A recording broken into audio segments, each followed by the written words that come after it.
Hi കൂട്ടുകാരെ, എല്ലാവർക്കും നമസ്കാരം. ഇന്ന് ഞാൻ വളരെ സിമ്പിളായിട്ടുള്ള ഒരു മോരുകറിയുടെ റെസിപ്പി ആയിട്ടാണ് വന്നിരിക്കുന്നത്. കായ ഇട്ടിട്ടുള്ളൊരു മോരുകറി. അപ്പം ഞാൻ ഒരു കുക്കർ എടുത്തിട്ടുണ്ട്. ഇനി നമുക്കതിലോട്ട് നേന്ത്രക്കായാണ് ഞാൻ എടുത്തിരിക്കുന്നത്.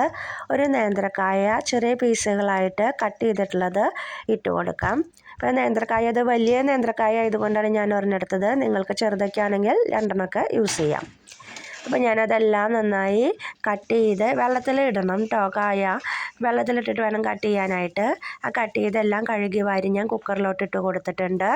അതിന് ശേഷം ഞാനതിലോട്ട് ആവശ്യമായിട്ടുള്ള ഉപ്പ് ചേർത്ത് കൊടുത്തിട്ടുണ്ട്. അതുപോലെ തന്നെ ഒരു 1/4 ടീസ്പൂണോളം മഞ്ഞൾപ്പൊടിയും ആഡ് ചെയ്ത് കൊടുത്തിട്ടുണ്ട്. പിന്നെ ഞാൻ 1 ടീസ്പൂൺ മുളക് പൊടിയും അതിലോട്ട് ചേർത്ത് കൊടുത്തിട്ടുണ്ട്. അതെല്ലാം കഴിഞ്ഞ് ഞാൻ അതിലോട്ട് 2 പച്ചമുളക് നെടുകെ കീറിയിട്ട് അതും ചേർത്ത് കൊടുത്തു. അതുപോലെ ഒരു തണ്ട് കറിവേപ്പിലയും ചേർത്ത് കൊടുത്തു. എല്ലാം കൂടി നന്നായി ഒന്ന് മിക്സ് ചെയ്ത് വെച്ചു. ഇനി നമുക്ക് അതിലോട്ട് ആവശ്യമായിട്ടുള്ള വെള്ളം ഒഴിച്ച് കൊടുക്കാം. ഞാൻ ഏകദേശം 1 കപ്പോളം വെള്ളം അതിലോട്ട് ചേർത്ത് കൊടുത്തിട്ടുണ്ട്. എന്നിട്ട് ഞാനത് വേവിക്കാൻ വെച്ചു.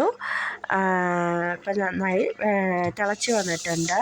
തിളച്ച് വന്നതിന് ശേഷം നമുക്കതിലോട്ട് തേങ്ങാപ്പാൽ ചേർത്ത് കൊടുക്കണം. ഞാനിവിടെ കോക്കനട്ട് മിൽക്ക് പൗഡറാണ് യൂസ് ചെയ്തിരിക്കുന്നത്. അതുകൊണ്ട് തന്നെ വളരെ ഈസി ആയിരുന്നു ഈ കറി വയ്ക്കാനായിട്ട്. പക്ഷേ നമുക്ക് നാട്ടിലൊക്കെ തേങ്ങാപ്പാൽ വെച്ചിട്ട് ചെയ്യുമ്പോൾ കറി കുറച്ചും കൂടി നമുക്ക് ടേസ്റ്റിൽ കിട്ടും. അപ്പോൾ ഞാൻ തേങ്ങാപ്പാൽ 1 കപ്പ് ഒഴിച്ച് കൊടുത്തിട്ടുണ്ട്. അതിന് ശേഷം ഞാൻ ആ പാത്രം ഗ്ലാസ് കഴുകിയിട്ടുള്ള വെള്ളം കൂടി 1 ഗ്ലാസ് ഒഴിച്ച് കൊടുത്തിട്ടുണ്ട്.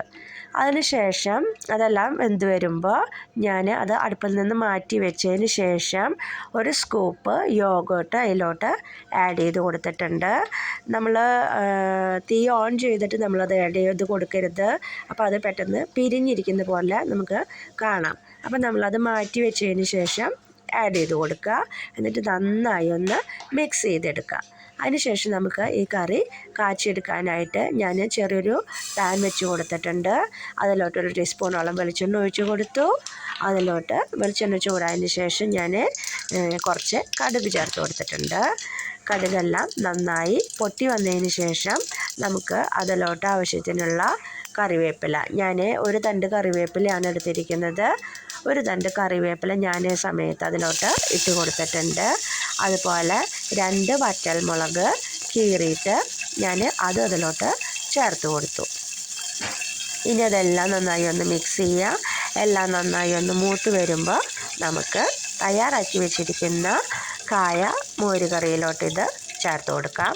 അത്രയേ ഉള്ളൂ. വളരെ സിമ്പിളായിട്ടുള്ള ഒരു കായ മോരുകറിയാണ്. നിങ്ങൾക്ക് എല്ലാവർക്കും തന്നെ ഇത് ട്രൈ ചെയ്യാൻ പറ്റും.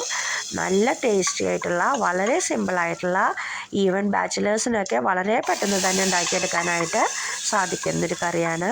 അപ്പോൾ നിങ്ങളെല്ലാവരും തന്നെ ഇത് ട്രൈ ചെയ്ത് നോക്കുക. എന്നിട്ട് എന്നോട് അഭിപ്രായം പറയാൻ മറക്കരുത്. അപ്പോൾ നമുക്ക് അടുത്ത അടിപൊളിയായിട്ടുള്ള മറ്റൊരു റെസിപ്പിയായിട്ട് വീണ്ടും വരാം. അതുവരേക്കും നന്ദി, നമസ്കാരം.